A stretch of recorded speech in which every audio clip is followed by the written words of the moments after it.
Hello guys, welcome to nursing official. मैं दीपक पाल स्वागत करता हूं आप सभी का आपके अपने इस नर्सिंग एजुकेशन प्लेटफॉर्म पर। तो हमारा आज का मोटिवेशन कोट है, सत्य के मार्ग पर चलते हुए व्यक्ति केवल दो ही गलतियां कर सकता है, या तो वह पूरा रास्ता ना तय करना या फिर शुरुआत ही ना करना।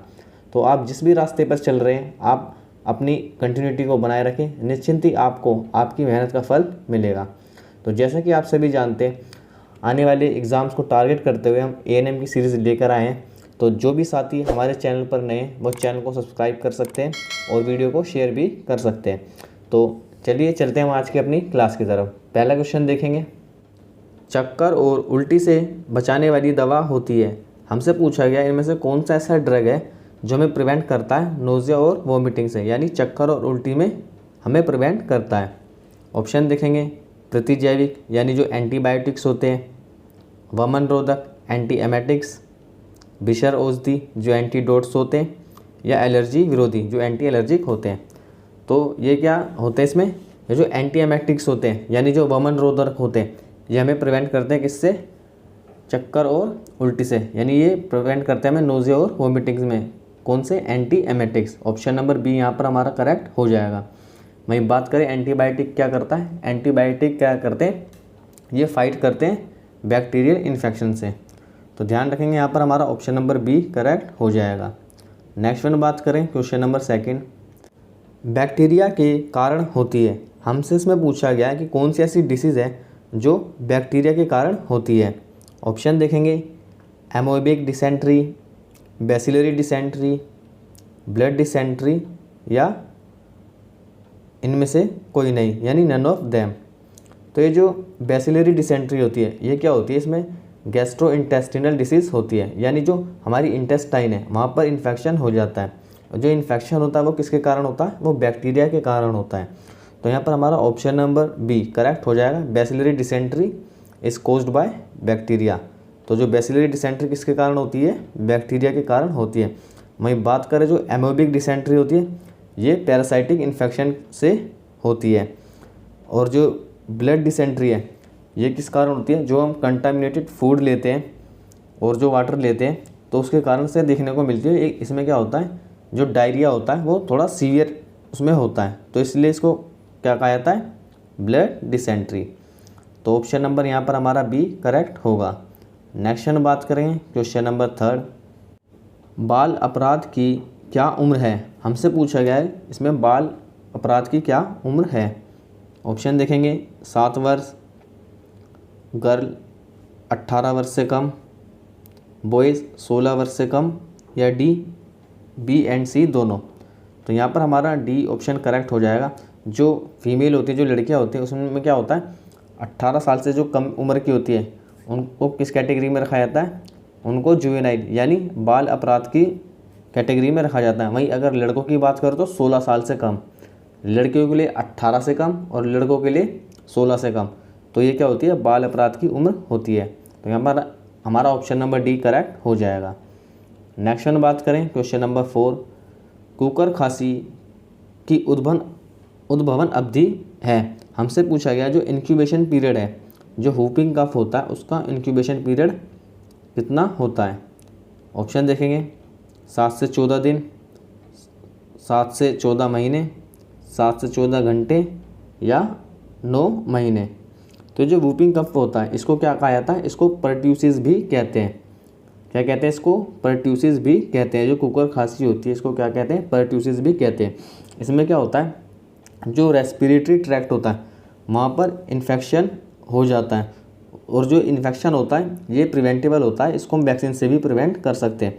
बट जो ये बच्चे होते हैं, जो शिशु होते हैं, उनमें ये डेंजर हो जाता है, यानी एक हम कह सकते हैं थ्रेट का मामला वहाँ पर बन जाता है।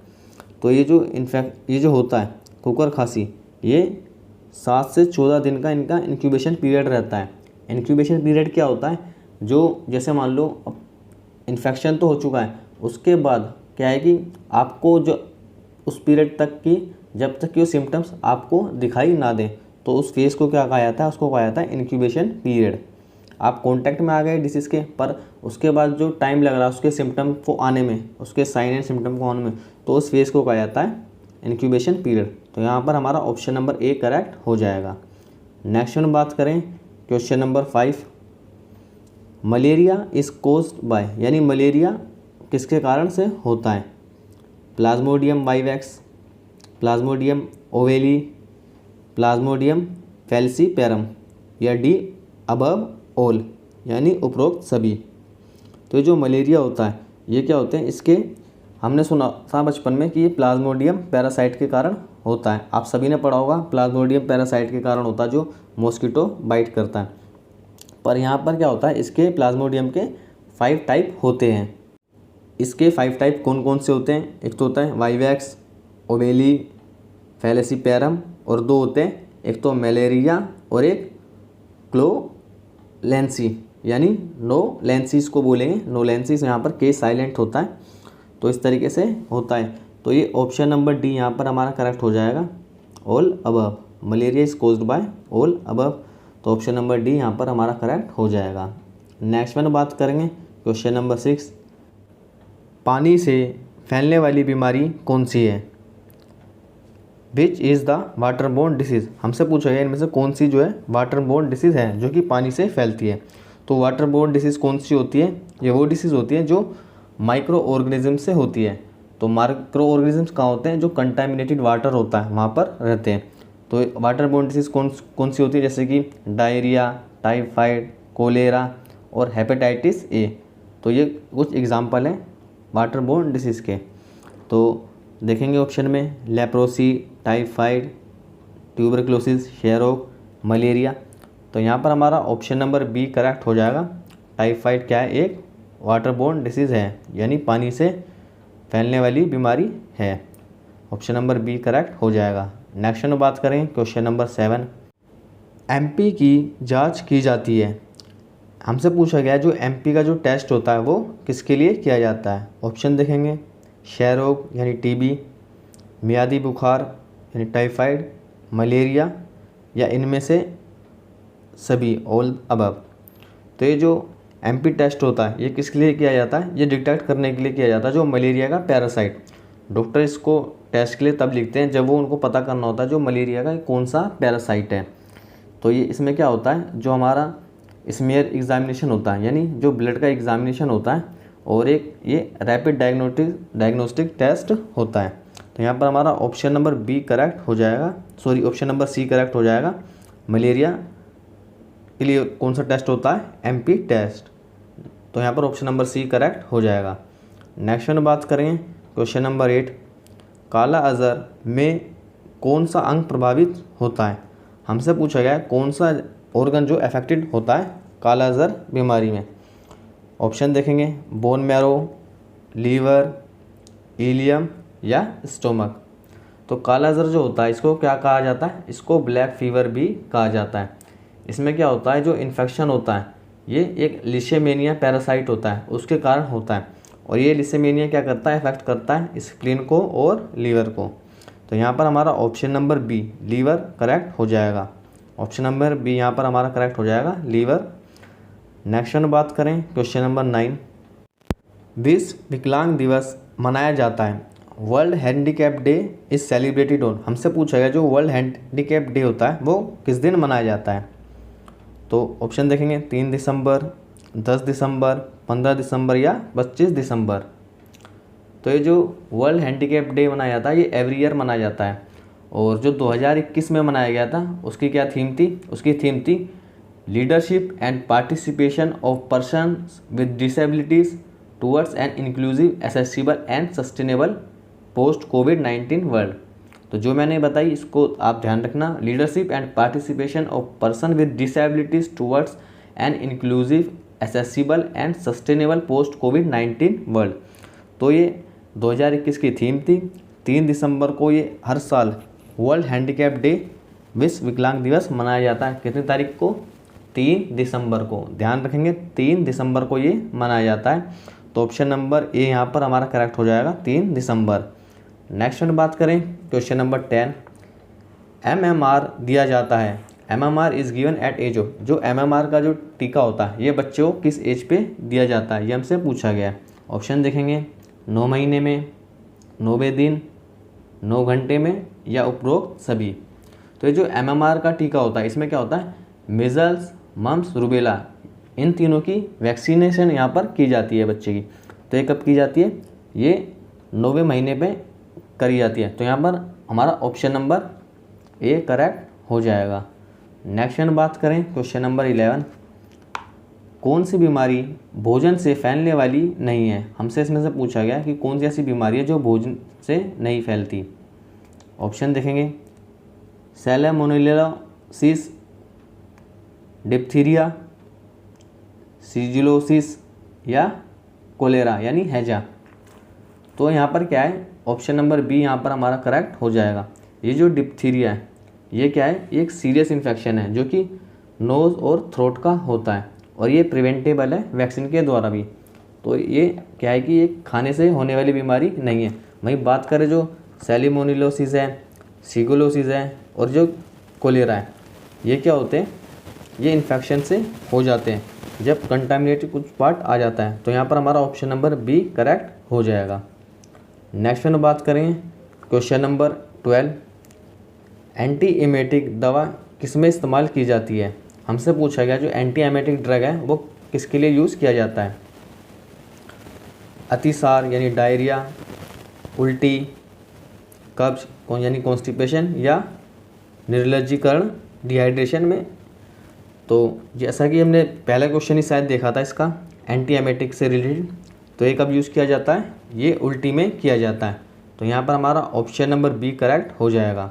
ध्यान रखें ये जो एंटी एमेटिक ड्रग होता है ये वोमिटिंग और नोज़िया यानी जो चक्कर या आते हैं जब उल्टी होती है तो वहाँ पर क्या यूज़ करते हैं, हम एंटी एमेटिक ड्रग यूज़ करते हैं। नेक्स्ट बात करें क्वेश्चन नंबर 13, किस में हाइड्रोक्लोरिक एसिड सबसे ज़्यादा स्रावित होता है। हमसे पूछा गया जो HCl होता है, हाइड्रोक्लोरिक एसिड होता है, वो सबसे ज़्यादा कहाँ पर सिक्रीट होता है। ऑप्शन देखेंगे, घृणी घाव, गैस्ट्रिक घाव, जेनुनल घाव या ग्रासनली घाव। तो ये जो गैस्ट्रिक अल्सर होते हैं, जो हमारे इंटेस्टाइन में जो छाले होते हैं यानी जो गैस्ट्रिक अल्सर होते हैं, वहाँ से सबसे ज़्यादा क्या होता है, HCl सिक्रीट होता है, हाइड्रोक्लोरिक एसिड सिक्रीट होता है। तो यहाँ पर हमारा ऑप्शन नंबर बी करेक्ट हो जाएगा। नेक्स्ट में बात करें क्वेश्चन नंबर 14, एड्स दिवस मनाया जाता है। हमसे पूछा गया एड्स दिवस किस दिन मनाया जाता है, 3 दिसंबर, 1 दिसंबर, 12 मई या 5 जून। तो ये जो एड्स डे मनाया जाता है जो 2021 में मनाया गया था, उसकी थीम क्या थी, एंड इनइक्वालिटीज़ एंड एड्स। ध्यान रहे इसकी थीम थी एंड इनइक्वालिटीज़ एंड एड्स। तो हमें क्या करना है, ख़त्म करनी है जो असमानताएं और ख़त्म करना है एड्स को। तो ये 2021 की थीम थी और ये किस दिन मनाया जाता है, 1 दिसंबर को हर साल एड्स डे मनाया जाता है। 3 दिसंबर को क्या मनाया जाता था, हैंडीकैप डे, और 1 दिसंबर को वर्ल्ड एड्स डे। तो ऑप्शन नंबर यहाँ पर हमारा बी करेक्ट हो जाएगा। नेक्स्ट में बात करें question number 50, miss Florence Nightingale का जन्म हुआ था। हमसे पूछा गया कि कब मिस फ्लोरेंस नाइटिंगेल जी का जन्म हुआ था। ऑप्शन देखेंगे, 12 मई 1620, 12 मई 1720, मई 12 1820 या मई 12 1920। तो ऑप्शन नंबर सी यहाँ पर हमारा करेक्ट हो जाएगा। 12 मई 1820 को फ्लोरेंस नाइटिंगेल जी का जन्म हुआ था और इस दिन ही क्या मनाते हैं हम, इंटरनेशनल नर्सिस डे मनाते हैं। अभी पीछे ही गया था इसी महीने इंटरनेशनल नर्सिस डे 2021 की थीम क्या थी, nurses a voice to lead, invest in nursing and respect rights to secure global health. तो ध्यान रखें हर साल नर्सिस डे कब मनाया जाता है, 12 मई को मनाया जाता है। किसकी जयंती पर, जो फ्लोरेंस नाइटिंगेल जी थी उनकी जन्म दिवस पे ये मनाया जाता है। तो यहाँ पर हमारा ऑप्शन नंबर सी करेक्ट हो जाएगा, 12 मई 1820। नेक्स्ट में बात करें क्वेश्चन नंबर 16, किस बीमारी में चावल के पानी जैसा पाखाना होता है।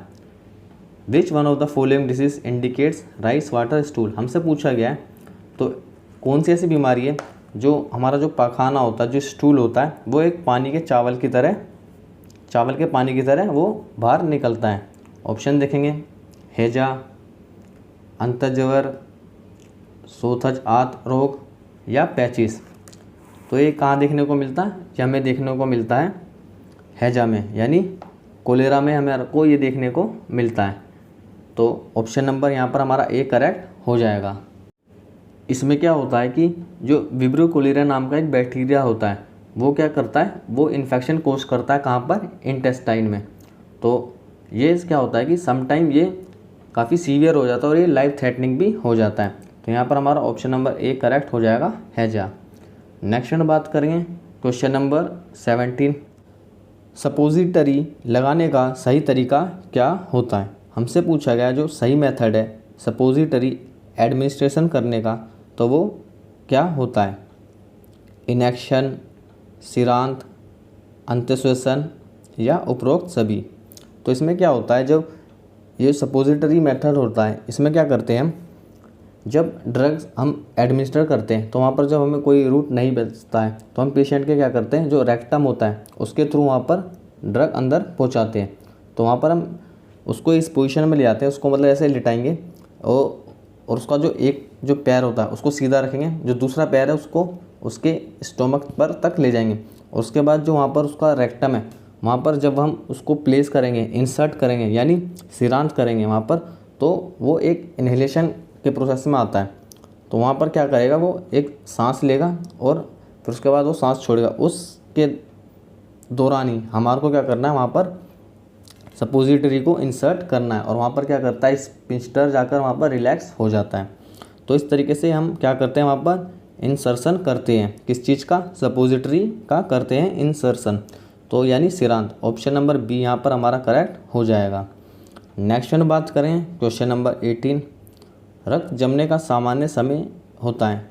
हमसे यहाँ पर पूछा गया जो ब्लड होता है, जो नॉर्मल ब्लड होता है उसका क्लोटिंग टाइम क्या होता है, जो रक्त का थक्का जमता है उसका नॉर्मल टाइम क्या होता है। ऑप्शन देखेंगे 2 से 3 सेकंड, 2 से 3 मिनट, 3 से 6 मिनट या 5 से 18 मिनट।